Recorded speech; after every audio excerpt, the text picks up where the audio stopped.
안녕하세요. 머니테크 구독자 여러분 반갑습니다. 네, 오늘은 얼마 전에 발표된 6.17 부동산 대책의 핵심 내용과 그 후속 조치들, 후속 조치 이후 발생될 만한 부작용들, 그리고 또 현재 시장 상황은 어떤지 한번 알아보도록 하겠습니다. 첫 번째, 규제지역 확대 지정. 규제지역 확대 지정은 투기과열지구, 조정지역, 비조정지역 중 현재 서울시는 거의 대부분 투기과열지구로 되어 있고요. 경기도 지역 일부분은 조정지역 또는 비조정지역으로 되어 있는데 이 지역 중에서 거의 대부분 투자자들이 많이 들어가서 가격이 많이 과열된 지역을 조정지역 또는 투기과열지구로 묶음으로써 대출 규제로 인하여 집값을 잡겠다 이런 개념으로 지역을 확대 지정한 것 같습니다. 두 번째, 개발 호재로 인하여 상승이 우려되는 지역을 토지 허가 거래 구역으로 지정한다. 용산에 이어 두 번째인데요. 삼성동을 필두로 청담동, 대치동, 잠실 이 네 군데를 토지거래 허가구역으로 지정했습니다. 발효는 23일부터 6월 23일부터 발효돼서 현재 시행됐죠. 그런 내용으로 보시면 될 것 같고요. 세 번째, 주택담보대출을 받는 사람 실거주 요건 강화. 주택담보대출을 받고 6개월 이내에 전입과 실거주 요건을 충족하지 못했을 때는 즉시 대출을 회수하는 요건이 강화됐습니다. 네 번째, 재건축 안전진단 투명성 높이고 조합원 분양 조건 강화. 여기서 핵심 골자는 결국은 재건축 조합원들의 실거주 요건 2년을 신설했다는 거. 이게 아주 강하죠. 조합원으로서 아파트 동호수를 배정받지 못하고 현금 청산되는 것으로 정리되었습니다. 현재 실거주 요건 2년을 채우지 않고 보유만 하고 있는 분들의 크게 반발을 사고 있죠. 향후에 어떻게 될지는 좀 더 지켜봐야 될 것 같습니다. 다섯 번째, 법인 관련 대출 세제 정비하여 법인 투기 방지. 기존에는 일정 매출 이상은 법인은 법인세 22%만 내면 되고요. 단기 보유에 인한 추가 플러스 10%, 그래서 32%만 내면 결국 33%죠. 33%만 내면 개인이 단기 매도할 때의 양도 차익 약 50%와 차이가 별로 없죠. 그러다 보면 법인 투자보다는 거꾸로 다시 유턴돼서 이것도 개인 투자로 다시 활성화될 수 있다. 이런 점을 한번 유념해서 보시길 바라겠습니다. 그러면 이 내용을 참고로 후속 대책에 대한 내용도 한번 뉴스를 참고로 보겠습니다. 22번째 부동산 대책, 갭투자 세금으로 막는다. 결국은 갭 투자자들이 세금 부담을 가중하여서 갭 투자를 막겠다는 이야기인데요. 과연 집값이 올라가는 속도보다 세금이 그 속도를 따라갈 수 있을지 의문입니다. 내용을 보자면 22번째 부동산 대책에서 이야기하고 싶은 것은 결국은 증세에 대한 이야기 같아요. 정부가 사실상 22번째 부동산 대책으로 소득세, 양도세, 보유세 등 부동산 세제 개편을 추진한다. 세금을 더 걷겠다는 거죠. 지금 정부가 세수가 부족합니다.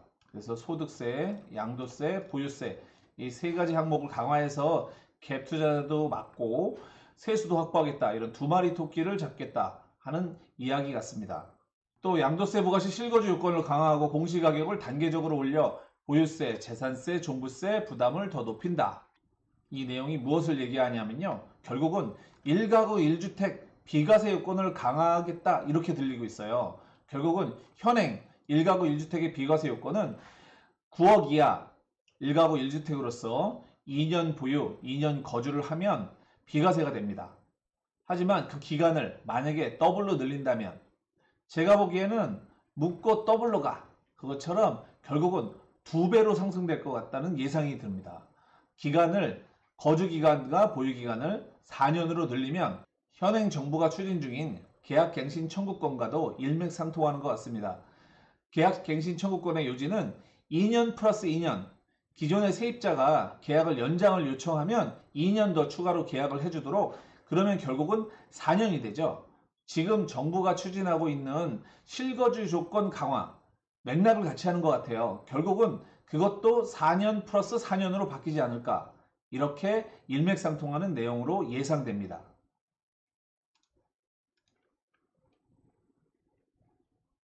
또 내용을 자세히 보다 보면 갭 투자 막기 위해서 현행 갭 투자 막기 위해 3주택 이상에만 적용되는 전세보증금에 대한 과세 대상이 2주택자로 확대하는 방안이 검토된다.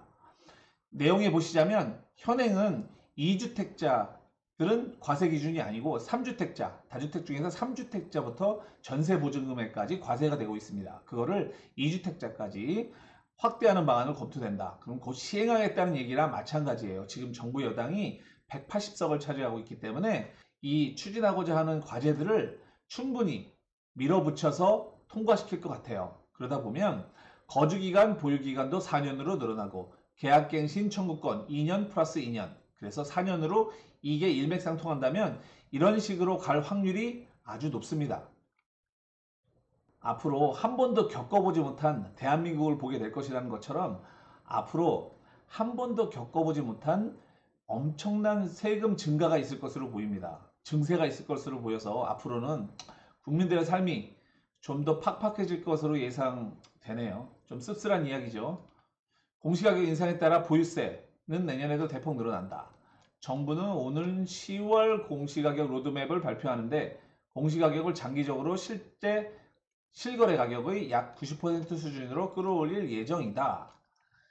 아마 90%를 넘어서 조금 더 지나가면 거의 실거래가로 재산세, 종부세가 부과될 것으로 예상됩니다. 앞으로 그쪽으로 갈 수밖에 없는 게 써야 되는 복지 예산이나 각종 비용은 많은데 걷어들여지는 세수가 적으면 그걸 상계 처리하기 위해서 국민 부담을 결국은 늘릴 수밖에 없습니다. 그래서 앞으로는 정말 한 번도 보지 못한, 한 번도 겪어보지 못한 대한민국의 거대한 증세가 앞으로 따라올 것 같아서 심히 걱정이 되네요. 또 눈여겨봐야 될 기사가 하나 있는데요.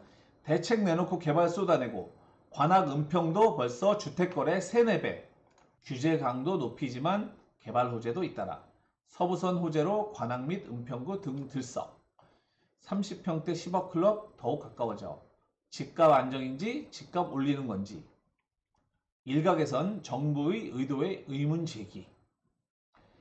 제기될 수밖에 없습니다. 저 같아도 그런데요. 저도 궁금해요. 정말 정부가 원하는 게 무엇인가? 정부의 진위가 진짜 궁금하네요. 서울 관악구와 은평구를 잇는 서부선 경전철 사업이 대표적이다. 일단 6.17 부동산 대책의 부작용이라고 한다면 풍선 효과를 차단하려고 했는데 지금 두 군데 지역이 빠져 있어요. 경기도 지역 중에 파주와 김포 이곳이 빠져서 거꾸로 역풍선 효과가 일어나 해당 지역의 가격이 폭등하고 있습니다.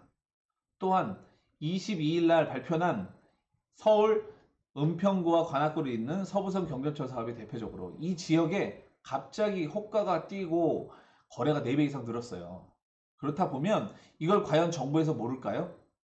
제가 보기에는 알면서도 이 보유세를 끌어올리기 위한 한 방편으로서 세금 증세를 위해서 알면서도 모르는 척 해주는 게 아닐까 살짝 그렇게 예상됩니다. 정부의 진위가 진짜 궁금합니다. 정부는 연일 서울 집값 안정화를 위한 대책을 내놓고 있지만 동시에 서부선을 비롯한 서울 내 개발 호재도 동시에 쏟아내고 있다. 특히 강남 지역의 현대차 글로비스센터 GBC죠.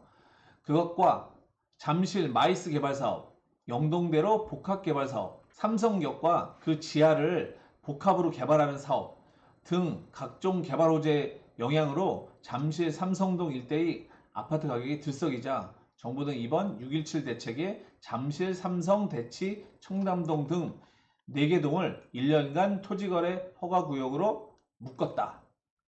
여기서 나오는 것처럼 이렇게 개발 계획과 부동산 대책을 연이어서 엇박자로 쏟아내면서 전체적으로 서울 시내 집값을 9억 정도로 외곽 지역도 9억 정도 상향 평준화 시키지 않을까 이런 예상이 살짝 나오는데요. 여러 가지 개발이 되어서 지역이 좋아지는 건 좋지만 특정 지역으로 쏠림 현상이 너무 일어나죠. 지금도 결국은 강남 개발입니다. 강남과 영동, 강남과 잠실 이런 곳을 개발함으로써 서울 중심권의 가격을 더욱더 끌어올리고 있는데요. 이럴 때 투자자들은 과연 어떻게 할까요? 투기과열지군의 대출 규제로 인해서 대출 40%, 비조정지역이 인기가 많아서 70% 대출로 활용해서 투자하던 투자자들이 그 지역이 조정지역 또는 투기과열지구로 지정되면서 대출이 40% 또는 50%로 쪼그라들었습니다. 그럴 때 과연 10% 차이라면 어떻게 될 것인지 이제는 강남뿐만 아니라 서울 외곽 지역들도 개발 호재로 인해서 가격이 점점 오르고 있습니다. 그렇기 때문에 이왕이면 지방보다는 강남이 아니더라도 경기도권보단 서울 외곽 지역이라도 투자할 곳을 많이 찾게 될 것 같아요. 여러분들도 제가 매매가 6억 이하, 특히 또 3억 이하도 있어요. 찾아보시면 3억 이하 아파트들 은근히 많습니다. 인서울이면서 3억 이하 아파트들 경매 매물이 나올 경우 유심히 지켜보다가 좋은 매물이 보일 때 여러분께 소개 동영상을 올리겠습니다. 구독자 여러분, 영상에 포함된 내용은 제 개인적인 사견이 들어간 내용이니까 참고 부탁드리겠고요. 앞으로 더 좋은 영상으로 찾아뵐 수 있도록 열심히 노력하겠습니다. 머니테크 영상 구독, 좋아요 많이 눌러주시고요. 시청도 많이 바랍니다. 그럼 여러분 성투하시는 그날까지 파이팅!